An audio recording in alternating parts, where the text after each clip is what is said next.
Question answer की सिलसिला को आगे बढ़ाते हुए आइए बच्चों, आज हम कर रहे हैं chemistry chapter first class 9 index number second.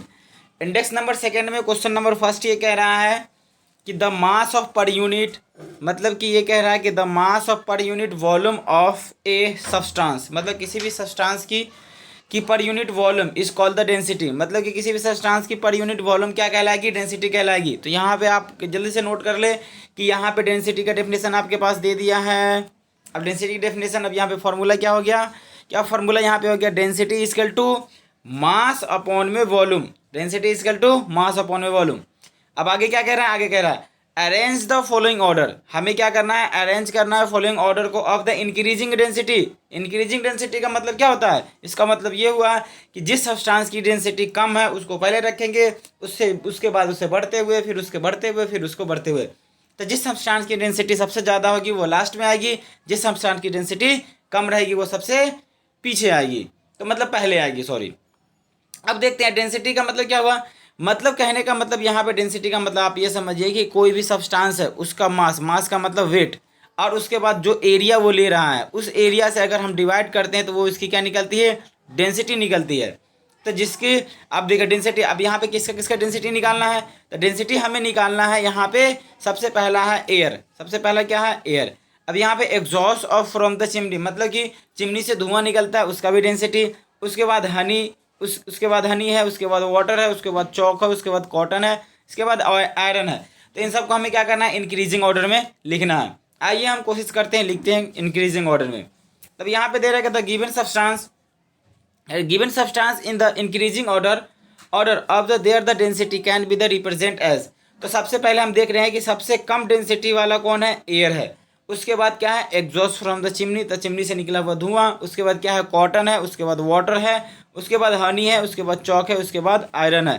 तो आपने देखा कि जो जितना सॉलिड जो है उसकी डेंसिटी हाई होती है, सॉलिड की डेंसिटी क्या होती है, हाई होती है। सबसे कम डेंसिटी किसकी होती है, एयर की होती है। तो एयर में अलग अलग चीज़ें, मतलब कि यहाँ पे देख एग्जॉस्ट ऑफ चिमनी है, ये भी एयर ही है, लेकिन यहाँ पे क्या है, ये वाले जो नॉर्मल एयर है इसकी डेंसिटी और ही कम है। तो डेंसिटी डिपेंड करता है उसके मतलब कि पार्टिकल्स के अट्रैक्शन फोर्स के बीच में डिपेंड करता है, पार्टिकल्स के अट्रैक्शन फोर्स के बीच में भी डिपेंड करता है, और इसके मास के ऊपर भी डिपेंड करता है। इन सब चीज़ों पे डेंसिटी डिपेंड करता है। आइए हम इसको और एक्सप्लेन से करेंगे, आपको समझ में नहीं आया तो आप बता सकते हैं। अब दूसरा नंबर क्वेश्चन कह रहा है tablet the difference in the character of the states of matter, मतलब हमें कैरेक्टर बताना है। कैरेक्टर का मतलब क्या हुआ, लक्षण, कैरेक्टर का मतलब लक्षण, इसके क्या लक्षण है स्टेट ऑफ मैटर के। तो हमने क्या पढ़ा है, state of matter, solid, liquid, gas, और चौथा क्या था, प्लाज्मा, पांचवा क्या था, बोस आइंस्टाइन कंडेंसेशन। लेकिन अभी हमें यहाँ पे सिर्फ तीन के बारे में पढ़ना है, किसके बारे में, सॉलिड, लिक्विड एंड गैस। इन तीनों में डिफरेंस हमें बताना है, क्या क्या कैरेक्टर होते हैं, सॉलिड की कैरेक्टर क्या होती है, लिक्विड की क्या होती है, गैस की क्या होती है, ये हम देखते हैं। आइए हम देखते हैं कि सॉलिड की क्या होती है, लिक्विड की क्या होती है, गैस की क्या होती है। तो दोस्तों यहाँ पे आप देख रहे हो कि यहाँ पे तीन चीज़ आपके पास पड़ा हुआ है, ये सॉलिड है, ये लिक्विड है, यहाँ पे गैस है। तो आप यहाँ पे देख रहे हो कि जो सॉलिड है इसके पार्टिकल्स कितने क्लोज आ रहे हैं, कितने क्लोज आ रहे हैं। लिक्विड के देखो ये पार्टिकल्स क्या करो, थोड़े से गैप आ रही है, किससे किसके, अगर कंपेयर करें सॉलिड से तो इसके पार्टिकल क्या हो रहे हैं, थोड़े से मूव हो रहे हैं, मतलब कि दूर जा रहे हैं। अब गैस का देख रहे हैं तो अरे गैस गैस में तो और ज़्यादा ही आगे जा रहा है, तो इसका मतलब देख रहे हैं कि सॉलिड से थोड़ा सा ज़्यादा मूवमेंट किस में है, लिक्विड में, और लिक्विड से भी और ज़्यादा किस में है, गैस में है। तो हम यहाँ पे देख रहे हैं, तो जिसका पार्टिकल्स जितना दूर जा रहा है उसमें अट्रैक्शन फोर्स उतना ही कम होगा, और जिसका पार्टिकल जितना नज़दीक रहा है उसमें अट्रैक्शन फोर्स उतना ही ज़्यादा होगा। तो यहाँ पे सॉलिड में सबसे ज़्यादा अट्रैक्शन फोर्स, उसके बाद उससे कम इसमें, और इससे कम इसमें। अब हम देखते हैं डिफरेंस, देखते हैं इसमें क्या क्या डिफरेंस है। तो पहला कह रहा है रिगिड, रिगिड का मतलब क्या होता है, ये कठोर। सॉलिड क्या होते हैं, कठोर होते हैं, क्योंकि इसके पार्टिकल्स एकदम क्या है, ये पास पास है, तो ये कठोर ही होगा कि इसको कंप्रेस भी नहीं करते।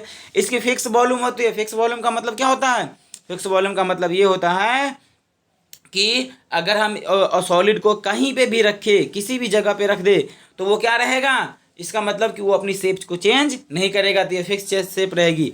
और इसकी वॉल्यूम क्या होती है, सेम होती है, मतलब फिक्स होती है। इसका मतलब कि 1 kg है तो 1 kg रहेगी, 2 kg तो 2 kg है। ये मतलब कि वॉल्यूम मतलब रिगिड रहती है, मतलब कि कंप्रेस नहीं हो सकती, फिक्स रहती है ये। उसके बाद इसका शेप भी सेम रहता है। Can not be squared, can not be squared का मतलब कि इसे कुचला नहीं जाता, मतलब कुचलाने का मतलब क्या है, अगर इसे हम दबाएंगे तो हम इसको दबा नहीं सकते हैं, ये अपने आकार को चेंज नहीं कर सकता है। लेकिन उसी तरह हम लिक्विड में देखेंगे तो लिक्विड में क्या है, नॉट रिगिड। नॉट रिगिड का मतलब क्या हुआ, रिगिड का मतलब पहले ही बताया, ये कठोर नहीं होता है, कठोर नहीं होता है, क्योंकि इसको अगर हम कंप्रेस करेंगे, आप बॉटल में पानी रखो, पानी को कंप्रेस करो, क्या पानी बाहर निकलता है, हाँ निकल जाता है, इसका मतलब ये नॉट रिगिड है। उसके बाद कह रहा है कि नॉट फिक्स वॉल्यूम, इसका मतलब क्या हुआ, नॉट फिक्स वॉल्यूम का मतलब, नॉट फिक्स वॉल्यूम का मतलब ये हुआ कि जिस बर्तन में हम डालेंगे वाटर को वो वैसा ही शेप ले लेगा।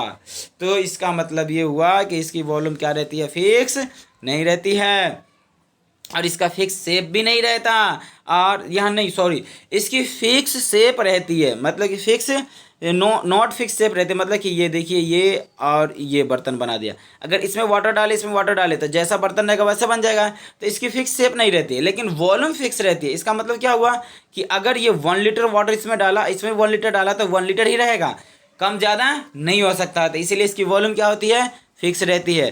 Can not be squared, can not be squared का मतलब इसे कुचला नहीं जाता। उसके बाद आते हैं आगे हम नॉट, गैस में आते हैं, गैस की प्रॉपर्टीज देखते हैं, कैरेक्टर देखते हैं। नॉट रिगिड, ये भी क्या है, नॉट रिगिड, मतलब कि ये सख्त नहीं होता, इसकी हम कंप्रेस कर सकते हैं।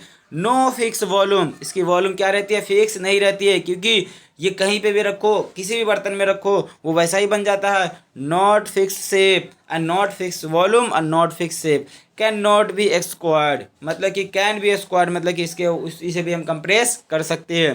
तो बेटा ये जो कैरेक्टर है ना सॉलिड लिक्विड गैस के, ये एग्जाम में अक्सर पूछे जाते हैं, ये बहुत ही इंपॉर्टेंट है, यह यहाँ से क्वेश्चन बनते ही हैं। आप इसे अच्छे से समझ लो, उसके बाद कॉपी में नोट डाउन कर लो।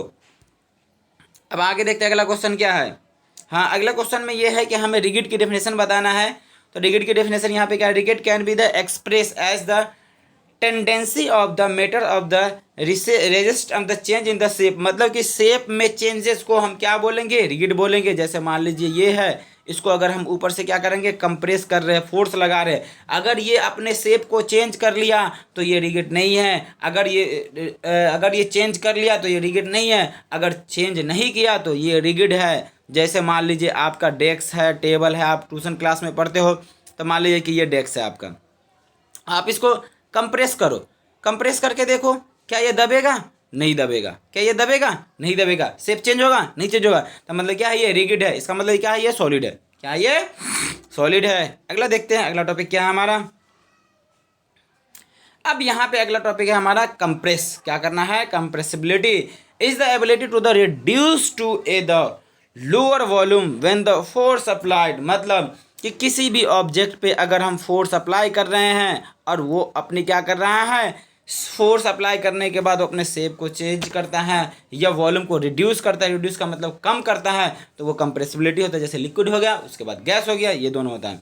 उसके बाद आता है आपका fluency, fluidity is the ability to the flow, इसका मतलब ये हुआ कि वाटर का एग्जाम्पल हम ले सकते हैं, क्योंकि वाटर क्या होता है, ये फ्लो होने लगता है, फ्लो का मतलब बहने लगता है, तो ये फ्लूइडिटी वाटर में हो गया, वाटर में हो गया, फिर एयर में भी हो गया, दो चीज़ में हो जाता है।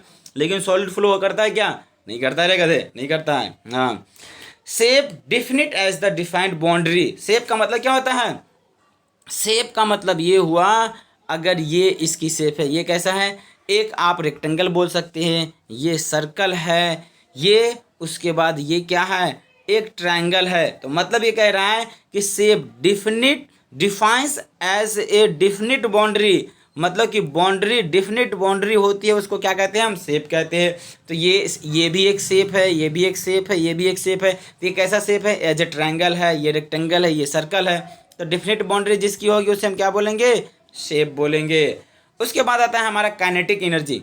काइनेटिक एनर्जी का मतलब ये होता है कि देखिए एक्चुअली क्या होता है कि काइनेटिक एनर्जी का मतलब किसी भी चीज़ का मूव करना, किसी भी चीज़ का क्या करना, मूव करना, आगे की ओर भागना, आगे की ओर भागना, आगे की ओर भागना, आगे की ओर भागना।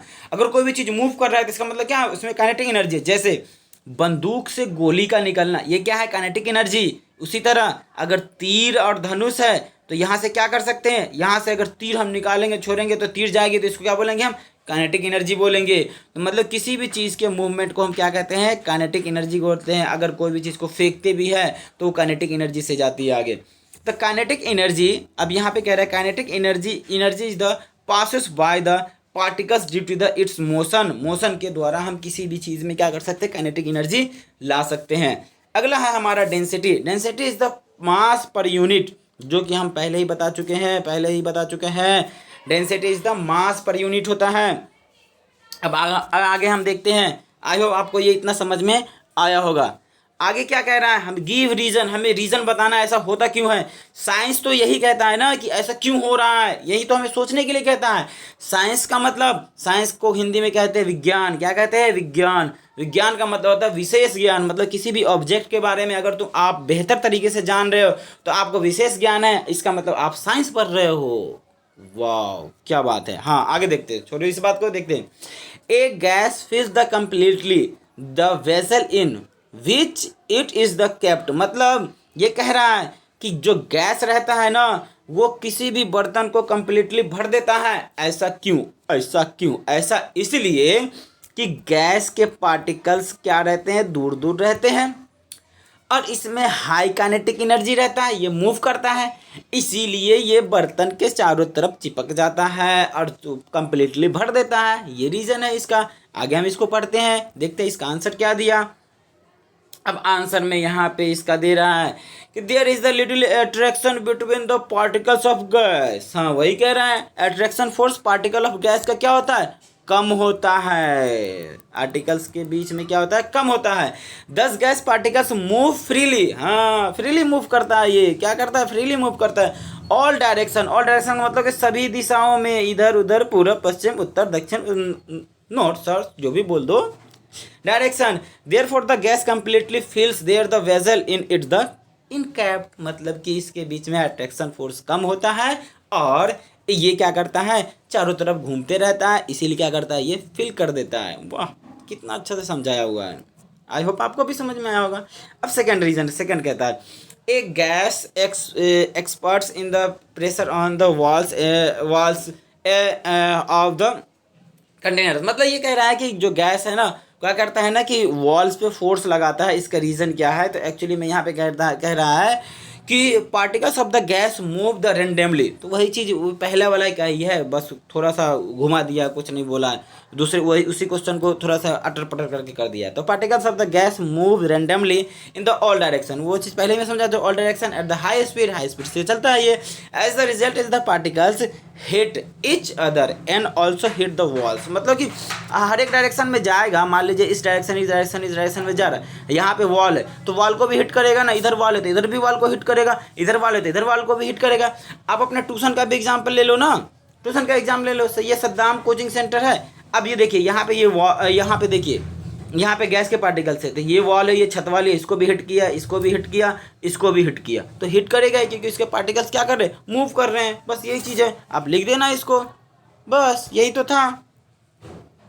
अब इसका सी पार्ट है। अब सी पार्ट में क्या कह रहा है, अब देख लेते हैं हम सी पार्ट में कह रहा है ए wooden table should be the called the solid. हाँ ये कह रहा है कि जो लकड़ी का टेबल है उसे हम सॉलिड बुलाते हैं। क्यों, कंप्रेस नहीं कर सकते रे, इसको कंप्रेस नहीं कर सकते, इसके पार्टिकल्स काफ़ी क्लोज रहते हैं, इसके अट्रैक्शन फोर्स ज़्यादा होती है। यही सब होगा, यही सब देखते हैं और कुछ ना कुछ। तो हाँ, a wooden table has definite shape. Definite shape का मतलब कि फिक्स आकृति रहता है।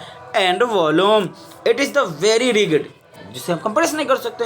And can not be the compress, हाँ it has the characteristics of the solid, ये सॉलिड का कैरेक्टर है। Hence the wooden table should be the called the solid. Yes, देखो कितना बेहतरीन कह दिया कि जिसे हम कंप्रेस नहीं कर सकते हैं, इसकी अट्रैक्शन फोर्स ज़्यादा होती है, रिगिड होती है, उसे हम सॉलिड कहते हैं। तो सीधे सीधे ये समझ लो कि क्या टेबल जो है ना, वुडन टेबल क्या है, सॉलिड है, इसीलिए हम कंप्रेस नहीं कर सकते। सीधे सीधे आंसर हो गया, एकदम जबान पर रखो एकदम।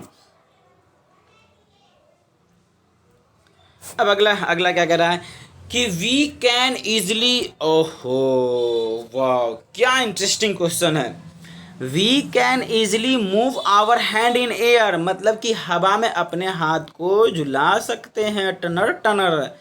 But to do the same thoughts in the solid blocks of wood we need carpets expert. मतलब यहाँ पे कह रहा है कि आप एयर में हवा को घुमा सकते हैं, टोनोरो टोनोर टोनोरो नहीं दे, लेकिन जो लकड़ी होता है, वुडन पार्ट होता है, मान लीजिए कि ये एयर है, मान लीजिए कि ये लकड़ी है। अब आपने क्या किया, इसमें हाथ तो घुमा लिया, ऊपर नीचे ले गए, लेकिन इसमें हाथ आप डाल नहीं सकते हो लकड़ी में। क्यों? अरे गधा, देखो क्या है, ये इसके पार्टिकल्स के बीच में क्या होता है, गैप होता है। इसके पार्टिकल्स के बीच में गैप होता है, नहीं होता है। तो जहाँ पे गैप रहेगा वहीं पे हाथ डाल पाओगे ना, और जहाँ पे गैप नहीं वहाँ पे हाथ डाल पाओगे, नहीं डाल पाओगे रे। तो यही तो बात है ना, बस इसको पढ़ो। अभी क्या कह रहा है ये, particles of air have the large space between them, इसके बीच में क्या होता है, बहुत ज़्यादा स्पेस होता है। किसके? तो एयर में। On the other hand wooden have the little space between them in particles, वही चीज़ तो कह रहा है कि जो वुडन होते हैं उसके बीच में क्या होता है, पार्टिकल्स के बीच में गैप कम होता है। ऑल्सो इज द रिगिड, और for this reason we can not be easily move our hand in air and but to do the same thoughts of the solid blocks of the wood we need the correct experts, मतलब यहाँ पे इसको हम काट सकते हैं, उसके बाद इसमें हम हाथ डाल सकते हैं। तो ये थे आपके क्वेश्चंस एंड आंसर। एक लास्ट क्वेश्चन है, ये बहुत ही इंपॉर्टेंट क्वेश्चन है, बहुत बेहतरीन लाजवाब सा क्वेश्चन आ गया। ये लाजवाब सा क्वेश्चन क्या है, liquid generally have the low density as the compare to the solid. तो जो लिक्विड होता है उसकी डेंसिटी क्या होती है, कम होती है। किससे? सॉलिड से। लेकिन बबुआ यहाँ पे सोचने वाली बात है, but you must have observe the ice floating on water, find out why. आप कह रहा है कि ऐसा क्यों? तो आपने क्लास में ये डिस्कस किया, हम लोगों ने डिस्कस किया था कि जो आइस जो होता है ना, वो क्या होता है, सॉलिड होता है। तो सॉलिड की डेंसिटी ज़्यादा होती है, लिक्विड की डेंसिटी क्या होती है, कम होती है। लेकिन जब भी पानी पे बर्फ क्या करता है, तैरता रहता है। ये देखो, ये पानी है ना, ये वाटर है, ये वाटर है, ये आइस है। ये क्या कर रहा है, इसके ऊपर तैर रहा है। इसका रीज़न क्या है?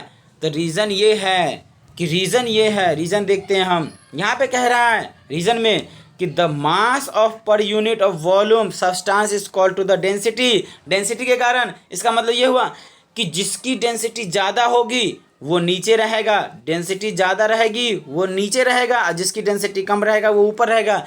इसका मतलब ये हुआ कि आइस की डेंसिटी कम है, किससे? वाटर से। आइस की डेंसिटी कम है, किससे? वाटर से। इसीलिए आइस वाटर के ऊपर फ्लोट करता है। Yes yes yes yes yes. अब कह रहा है it's called to the density is equal to mass upon में volume. As for the volume of the substance increase,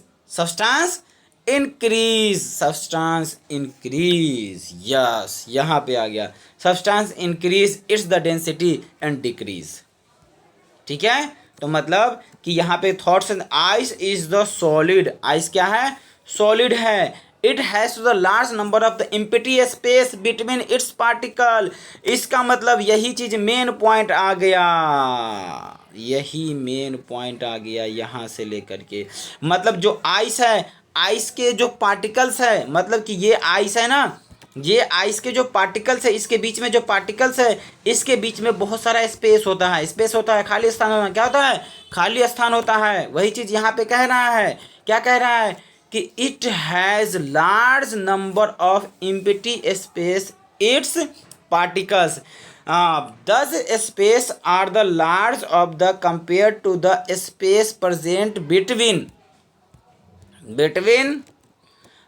the particles of water. मतलब कि वाटर के पार्टिकल्स से ज़्यादा होता है स्पेस। दस the volume of the ice is the generally that the large of the water, hence the density of ice is the less than of the water and the substance which lower density than the water cannot be float on the water and therefore the ice is float on the water। इसका मतलब सीधे सीधे ये समझोगे, आपको ये समझ में आया चाहे नहीं, लेकिन मैं आपको समझा करके छोड़ूंगा, ये हमारा वादा है। इसका मतलब ये हुआ कि ये वाटर है, नहीं वहीं पे समझाते हैं। ये क्या रहा था, बकवास क्या कर रहा था? बकवास सीधे सीधे ये कह रहा था कि ये आइस है और ये वाटर है, तो वाटर की डेंसिटी यहाँ पे ज़्यादा है, किससे? आइस से। इसीलिए आइस जो है वो फ्लोट कर रहा है किस पे, वाटर पे। अगर यहाँ पे वाटर की डेंसिटी कम होती और आइस का ज़्यादा होता तो आइस नीचे चला आता। इसका मतलब कि सीधे सीधे ये समझो कि जिसकी डेंसिटी ज़्यादा होगी वो नीचे रहेगा, जिसकी डेंसिटी कम रहेगा वो ऊपर रहेगा। अरे बुर्बक, बात समझो। देखो एक लड़का ही है, एक लड़का ही है, मान लो एक लड़का है, ये लड़का है। अब ये इसको उठा लिया, इसका मतलब ये हुआ कि ये ज़्यादा ताकतवर है और ये कम ताकतवर है। तो इसका मतलब समझो, हाई डेंसिटी का मतलब ये ज़्यादा ताकतवर और लो डेंसिटी का मतलब कि ये कम ताकतवर। इसीलिए क्या किया, ये इसको उठा लिया। हाँ, बस यही समझो। इसीलिए क्या कर रहा है, ये आइस क्या कर रहा है, ये फ्लोट कर रहा है। मतलब कि आइस की डेंसिटी क्या है, कम है। किससे, वाटर से। किससे, वाटर से। इसीलिए क्या कर रहा है, ये इसके ऊपर फ्लोट कर रहा है। आई होप आपको ये समझ में आया होगा। अगर या और कुछ दिक्कत होता है तो आप हमें बताएं कमेंट बॉक्स में, और आई होप मैं इससे और बेहतर करूँगा। अभी स्टार्टिंग है तो थोड़ा सा प्रॉब्लम हो रही है, लेकिन मैं इंशाल्लाह इसको बेहतर करूँगा।